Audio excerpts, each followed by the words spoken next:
Black ഉണ്ടോ? Black ആണ്. അത് മതി. Ice cream ice cream. ഐസ്ക്രീമോ? മനസ്സിലായി, ഞങ്ങൾ അറിഞ്ഞു.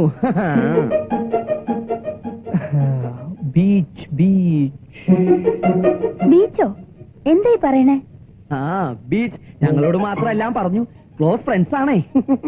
നിങ്ങൾ എന്തായി പറയണേ? ക്ലോസ് ഫ്രണ്ട്സോ?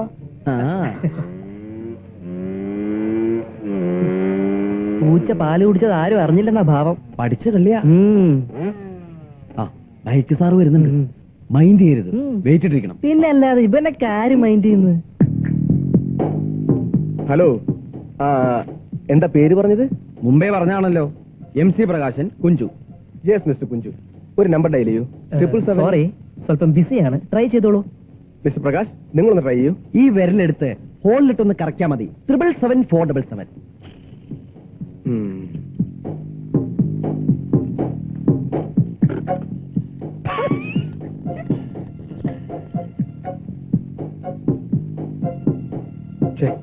എൻഗേജഡ് ആണല്ലോ. By the by, Kunju Prakash, പിന്നൊരാൾ ഡ്രൈവർ. എന്തായിരുന്നു ആളുടെ പേര്? സുരേഷ്. സുരേഷ്, യെസ് സുരേഷ്. നിങ്ങൾ 3 പേരെ കൂടാതെ ആരാണ് അടുത്ത close friend? Murali. Yes Murali. 4 സംഘം. 4 പട്ടാളം എവിടെയാണ് സംഘടിക്കാറ്? I mean camping? അങ്ങനെ പ്രത്യേകിച്ചൊരു സ്ഥലമൊന്നുമില്ല. എങ്കിലും ചിലപ്പോ സുബ്രഹ്മണ്യ സ്വാമി ക്ഷേത്രത്തിലെ ആൾത്തറയില്. Oh yes, I know that place. ക്ലാസ്സിൽ പോയില്ലേ? ഫസ്റ്റ് അവർ ക്ലാസ് ഇല്ല. മനുവേട്ടാ, അമ്മ ചായ കുടിച്ചിട്ട് പോകാമെന്ന് പറഞ്ഞു. സോറി, അല്പം ധൃതിയുണ്ട്, പിന്നെയാവാം. ഇന്ന് വൈകുന്നേരം ആൽത്തറയിൽ കാണൂ. ഓഫീസ് കഴിഞ്ഞു മതി. കാണണം. Sharp 5:30. I will be there. Okay, see you. അന്ന് ടൗണിൽ എന്താണ് സംഭവിച്ചത്? അല്ല, സന്ധ്യ നിന്നോട് ഇഷ്ടമാണെന്ന് പറഞ്ഞോ? പറയടാ, ഇഷ്ടമാണെന്ന് പറഞ്ഞോ? അല്ല, ഇഷ്ടമാണെന്ന് പറഞ്ഞില്ലെങ്കിലും എനിക്ക് ഇഷ്ടമാണെന്ന് മനസ്സിലായി. അയ്യോ, അപ്പൊ ഐസ്ക്രീം കഴിച്ചു എന്ന് പറഞ്ഞതോ? കഴിച്ചില്ല. അപ്പൊ ബീച്ചിൽ പോയതോ? പോയില്ല. പിന്നെ നീ എന്താണ് ഒപ്പിച്ചത്? അവളിപ്പോ എല്ലാ കാര്യങ്ങളും മനു കൃഷ്ണനോട് പറഞ്ഞു കഴിഞ്ഞിട്ടുണ്ടാവും. ശത്രുവിന് വകവരുത്താൻ ടൗണിലുള്ള ഗുണ്ടകളും അയാൾ പാൽത്തറയിൽ എത്തിയിട്ടുണ്ടാവും. നിന്നെ ഒരുത്തനെ മാത്രം വിശ്വസിച്ചില്ലടാ, ആ കിഴവൻ മുതലാളിന്റെ അടുത്ത് പോലും ഞങ്ങൾ ജാട ഇറക്കിയത്. ദൈവമേ, 5:30 ഏതാനും മിനിറ്റുകൾ മാത്രമേ ഉള്ളൂ. ഗുണ്ടകളുമായിട്ട് അയാൾ അവിടെ കാത്തിരിക്കുന്നുണ്ടാവും. ടൗണിലുള്ള ഗുണ്ടകളുടെ തല്ലിന്റെ കരുത്ത് പ്രസിഡന്റിന്റെ വീട്ടിൽ വെച്ച് ഒന്ന് അനുഭവിച്ചതാ. ഇനിയിപ്പോ വീണ്ടും ഇല്ല, എനിക്ക് വേണ്ടി നിങ്ങൾ ആരും തല്ലുകൊള്ളില്ല. ആൽത്തറയില് ഞാൻ തനിച്ചു പോകും.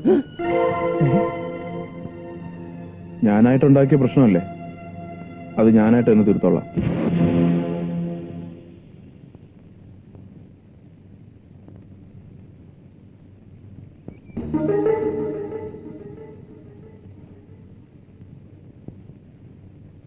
ഗുണ്ടകൾ എവിടെയോ മറിഞ്ഞിരിക്കുന്നുണ്ടാവും. തനിച്ചാണെങ്കിൽ നീ ഒറ്റയ്ക്ക് തന്നെ നേരിട്ടാ മതി. ഇത് ഞങ്ങളുടെ കൂടി പ്രശ്നമാണ്. അഥവാ കൂട്ടത്തിലാണെങ്കിൽ ഒരു കൂട്ടയോട്ടമാണ് മുരളി. എന്തുകൊണ്ട് നമ്മുടെ ശരീരരക്ഷയ്ക്ക് നല്ലത്?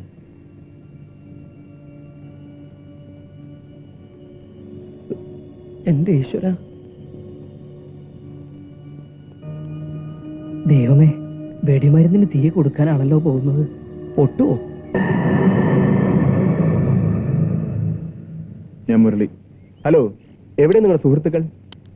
അവർ വരില്ല. എന്താ പറയാനുള്ളതെന്ന് വെച്ചാ എന്നോട് പറഞ്ഞാൽ മതി. അത്രയ്ക്ക് ക്ലോസ് ഫ്രണ്ട്സ് ആണ് നിങ്ങളല്ലേ? അതെ. ശാന്തതയിലാണ് തുടക്കം. ഒന്നും പറയാറായിട്ടില്ല കുഞ്ചു, എന്തും സംഭവിക്കാം. എന്റെ പ്രശ്നം നിങ്ങളുടെ സുഹൃത്തുക്കളിലൂടെ പരിഹരിക്കാൻ പറ്റൂ. എന്ത് പ്രശ്നം? അവരുടെ ക്ലോസ് ഫ്രണ്ടായ സ്ഥിതിക്ക് മിസ്റ്റർ മുരളിൽ നിന്ന് ഞാൻ ഒന്നും വിളിക്കുന്നില്ല. എനിക്ക് സന്ധ്യ ഇഷ്ടമാണ്. അറിയില്ലേ സന്ധ്യയെ? അറിയാം. പണവും പത്രാസും ഉണ്ടെന്നല്ലാതെ പഠിത്തമല്ല. അതാണ് എന്റെ ഏറ്റവും വലിയ മൈനസ് പോയിന്റ്. കണക്കുമാഷുമായുള്ള യുദ്ധത്തിൽ 8ാം ക്ലാസ്സിൽ വെച്ച് നിർത്തി. സോറി, ഞാൻ അല്പം മദ്യപിച്ചിട്ടുണ്ട്. ഊണിന് മുമ്പ് 2 പെഗ് ശീലമുള്ളതാണ്. പിന്നെ ഇങ്ങോട്ട് വരുമ്പോ സംസാരിക്കാൻ ഒരു ധൈര്യത്തിന് വേണ്ടി 2 കൂടി വീശി. ഏതായാലും തല്ലിന് സാധ്യതയില്ല. ഉപദേശിച്ച് നന്നാക്കുക. നന്നായ മതിയായിരുന്നു. പേഴ്സണാലിറ്റി കീപ്പപ്പ് ചെയ്യാൻ അല്പസ്വല്പം ഇംഗ്ലീഷൊക്കെ സംസാരിക്കും. ഓപ്പൺ ആയിട്ട് പറയാം. റാപ്പിഡെക്സ് ഇംഗ്ലീഷ് സ്പീക്കിംഗ് കോഴ്സ് എന്നൊരു പുസ്തകമുണ്ട്. അത് ബൈഹാർട്ട് ചെയ്ത് നേടിയതാ ഇതൊക്കെ. Anyway, I love her. പക്ഷേ കോംപ്ലക്സ് കാരണം മുഖത്ത് നോക്കി ഇഷ്ടമാണെന്ന് പറയാൻ ഒരു മടി. അത് നിങ്ങളുടെ സുഹൃത്തുക്കളിലൂടെ ആവുമ്പോൾ കൂടുതൽ സൗകര്യമായി. കാരണം അവർക്കവിടെ നല്ല സ്വാതന്ത്ര്യമുണ്ട്. എന്തായാലും ഒരു സത്യം ഉറപ്പാ, അവൾ എന്നെ ഇഷ്ടപ്പെടുന്നുണ്ട്. പക്ഷേ എനിക്കത് നേരിട്ടറിയണം. ശരിയാ, അത് നേരിട്ടറിയണം. നമുക്ക് എന്നതിനറിയാം? ഇപ്പൊ തന്നെ വേണ്ട, നിങ്ങളുടെ സുഹൃത്തുക്കളിലൂടെ സാവകാശം മതി. വേണ്ട, ഇപ്പൊ തന്നെ അറിയണം. ഇപ്പോഴോ? ട്യൂഷൻ കഴിഞ്ഞ് അവൾ വരണ സമയമായി. അങ്ങോട്ട് പോയ നേരിൽ കണ്ട് ഇഷ്ടമാണെന്ന് ഇപ്പൊ തന്നെ അറിയാം. വരും. ധൃതിയില്ല. പക്ഷെ എനിക്ക് ധൃതിയുണ്ട്. നിങ്ങൾക്ക് എന്തിനാണ് ധൃതി? അല്ല, ഇഷ്ടമാണെന്ന് നേരത്തെ അറിഞ്ഞാൽ സന്തോഷിക്കാമല്ലോ, അല്ലെങ്കിൽ വെറുക്കാമല്ലോ. കറക്റ്റ്.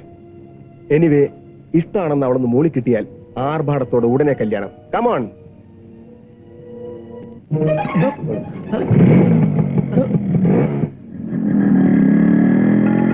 അവനും കയറ്റിക്കൊണ്ടാ പോണത്. ഇനിയിപ്പോ ദൂരെ എങ്ങനെ കൊണ്ടുപോയി തല്ലാനാവോ?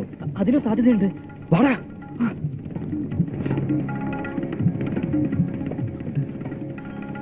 കാളയുടെ അയ്യോ തല്ലാൻ വരുന്നേ. ധൈര്യം കൊണ്ട് കൊട്ടക്കട്ടേക്ക് വാടാ. ഓട്ടാണോ? പ്രകാശ ഒന്ന് നിൽക്കൂ. എന്താ എന്താ? എവിടേക്കാ ഈ പടയോട്ടം? ഒരു മധുരപ്രേമത്തിന്റെ മഹാദുരന്തം നേരിട്ട് കാണണമെങ്കിൽ ഈ കൂട്ടയോട്ടത്തിൽ പങ്കാളിയാക്കൂ. ഓടി വാടാ. അയ്യോ, ലേറ്റായി. നിങ്ങളുടെ ഫീൽഡിൽ പുതിയ പദ്ധതികൾ എന്തെങ്കിലും ഉണ്ടോ? ഉണ്ട്. ഞങ്ങളുടെ ഏറ്റവും പുതിയ പദ്ധതി ആ. അടയ്ക്കുന്ന തുക അപ്പൊ തന്നെ മടക്കി കൊടുക്കും. ഓഹോ, പിന്നെ ഇൻട്രസ്റ്റ് തവണകളായി അയച്ചു കൊടുക്കുകയോ ആ. കൊടുക്കാതിരിക്കുകയോ ചെയ്യും. അത് കൊള്ളാം. അത് തന്നെ ഇത് ആദ്യത്തെ സംഭവം.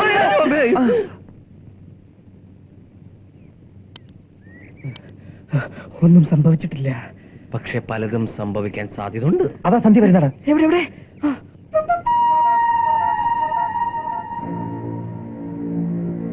എല്ലാം ഞാൻ പറയാം. ഇഷ്ടമാണെങ്കിൽ ഇപ്പൊ അറിയാം. സന്ധ്യ, നേരിട്ട് ചെന്ന് മാപ്പ് പറയിപ്പിക്കുക. മുരളി അത് ചെയ്യില്ല. കാണാൻ കാത്തിരിക്കായിരുന്നു.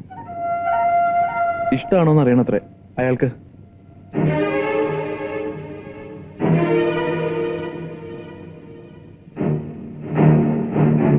വലിയ കാശുകാരനാ, സുന്ദരനും. ഇഷ്ടമാണെന്ന് മൂളിയ അപ്പ കല്യാണം അത്രേ. നേരിട്ടറിയാൻ കാത്തിരിക്കുക അയാള്.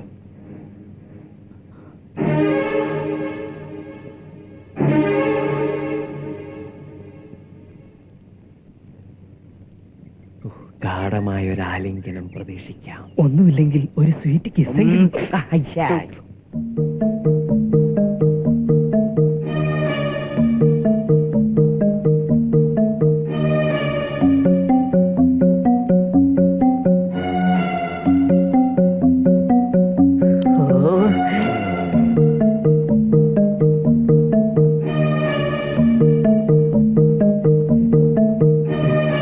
എന്തായിരിക്കും അവിടെ സംഭവിച്ചത്? ഒരു പിടിയും കിട്ടും. താമസിയാതെ പിടിക്കാം.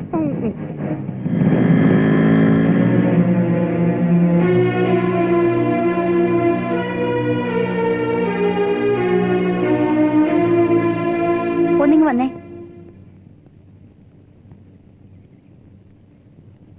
എന്നു മുതലേ ഈ ബ്രോക്കർ പണി തുടങ്ങിയത്? എത്രയാ കമ്മീഷൻ?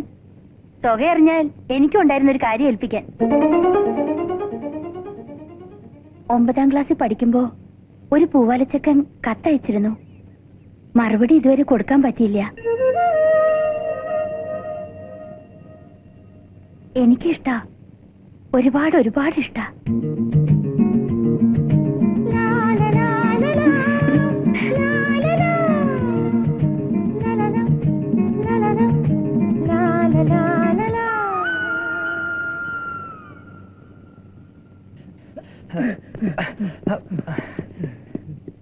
എന്താടാ, നിന്നെ അവള് ചീത്ത വിളിച്ചോ? ഇഷ്ടമാണെന്ന് പറഞ്ഞു. ഇഷ്ടമാണെന്നോ? അങ്ങനെ പറയാൻ വഴിയില്ല. അതേടാ, ഒരുപാട് ഇഷ്ടമാണെന്ന് പറഞ്ഞു. ആഹാ. സന്ധ്യ, I love you.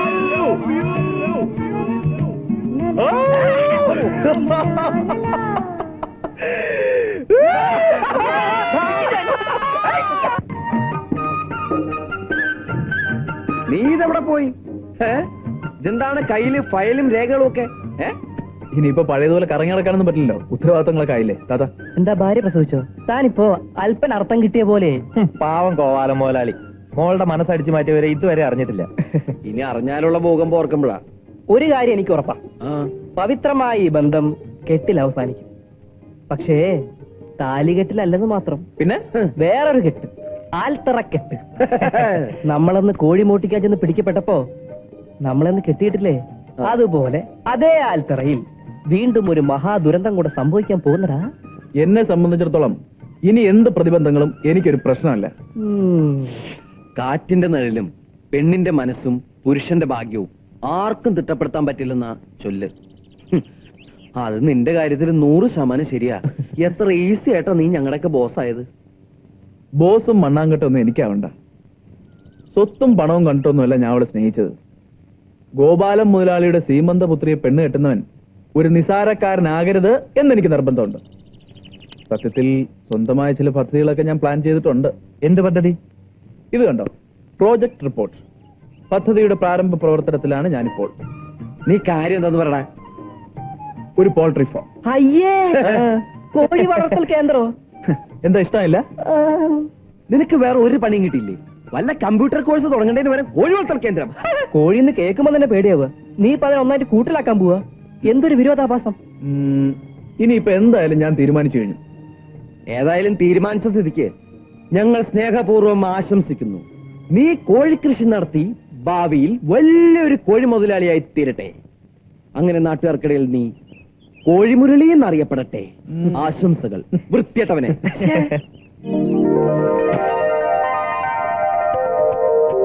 Site for Murali's poultry farm. ഉഗ്രനായിട്ടുണ്ട്.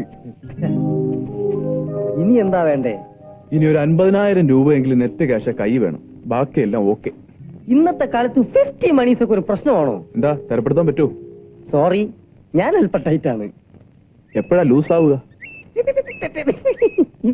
എടോ, കക്ഷത്തിൽ ഈ ഡയറിയും വെച്ച് നടക്കാൻ തുടങ്ങിയിട്ട് കുറെ ആയല്ലോ.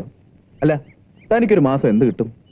പെണ്ണിന്റെ വയസ്സും ആണിന്റെ വരുമാനവും പുറത്തു പറയുന്ന, എന്നാലും താനായതുകൊണ്ട് ഞാൻ പറയാം, ഒരു 10,000 എല്ലാ മാസവും ഞാൻ ഏൺ ചെയ്യും. ഈ 10,000 എന്ന് ഉദ്ദേശിച്ചത് 10,000-ന്? അതെ, എന്താ സംശയം? സംശയമൊന്നുമില്ല. പക്ഷെ അതിനൊരു 0 ഞാൻ എടുക്കും. എടുത്തോ. അപ്പൊ 1000? അയ്യോ, അത് പോരാ, അത് പോരാ. എങ്കിൽ 1ന്റെ സ്ഥാനത്ത് 2 ചേർത്ത് നമുക്കതിന് 2000 എന്ന് വിളിക്കാം. അതുപോരെ വിശാലാക്ഷ? അത് പോരാ മുരളി, 3000 ഒന്നെങ്കിലും വിളിക്കണം. കാമുകിയെ ഇംപ്രസ് ചെയ്യിക്കാൻ പറയുന്ന കള്ളക്കണക്കുകളൊക്കെ എന്നോട് പറയരുത്, മനസ്സിലായോ? അല്ല, തന്റെ പ്രേമമൊക്കെ ഏതുവരെ? വിധിയുള്ളവന് എന്നായാലും നിധി കിട്ടുമെന്ന് വിശ്വസിക്കുന്നവനാണ് ഞാൻ. പ്രേമത്തിന് കണ്ണില്ല കാതില്ല എന്നൊക്കെ കേട്ടിട്ടുണ്ട്. പക്ഷെ ശരീരവും ആവശ്യമില്ലെന്ന് ഇപ്പഴാ മനസ്സിലായി. കുഞ്ചു ഇപ്പൊ എങ്ങനെ? കഴുകാൻ ഒരുപാട് മുഖവും ചീകാൻ അല്പമാത്രം മുടിയുമുള്ള ആ കഷണ്ടിക്കാരനാണ് ഞങ്ങളുടെ ബന്ധത്തിന് മുന്നിൽ ഏറ്റവും വലിയ ചോദിക്കുന്നത്. എന്നാൽ ഈ ആശ്ചര്യ ചിഹ്നത്തിന് ഒഴിഞ്ഞു മാറി നിൽക്കാതെ നേരിട്ട് കുഞ്ചുനോട് എന്ന് പറഞ്ഞൂടെ? എന്താ തല്ലൂന്നുള്ള പേടിയാ? ഏയ്, പേടിയൊന്നുമില്ല. ഈ ശരീരം കണ്ടാലേ അങ്ങനെ ഒരു സാഹസത്തിന് ആരും മുതിരില്ല. എടോ, വത്സലെ കല്യാണം കഴിക്കാൻ ഇഷ്ടമാണെന്ന് നേരിട്ട് എന്ന് പറ.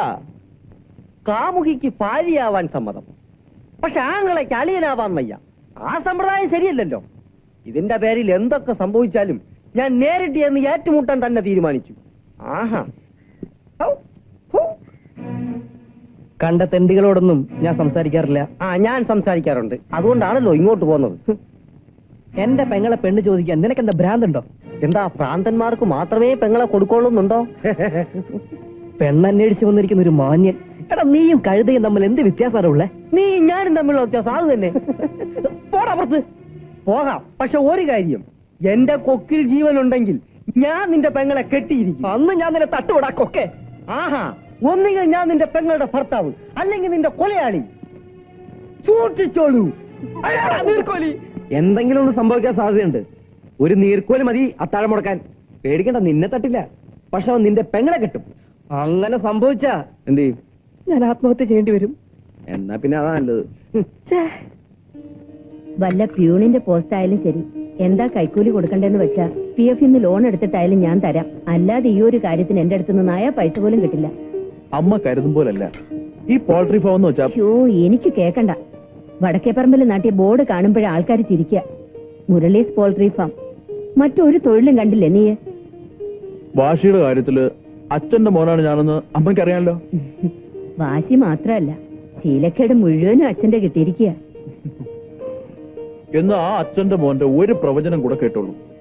മാധവി ടീച്ചറുടെ ഒരു സഹായവും കൂടാതെ തന്നെ വടക്കേ പറമ്പിൽ മുരളീസ് പോൾട്രി ഫാം ഉയരും. ഇപ്പൊ എനിക്ക് വിളമ്പി തരുന്നത് പോലെ ഈ കൈകൊണ്ട് എന്റെ കോഴിക്കുഞ്ഞുങ്ങൾക്കും മാധവി ടീച്ചർ തീറ്റ വിളമ്പും. എന്താ സംശയം ഉണ്ടോ? എവിടുന്നാ കാശ്? സോറി, അത് മാധവി ടീച്ചർ അറിയണ്ട.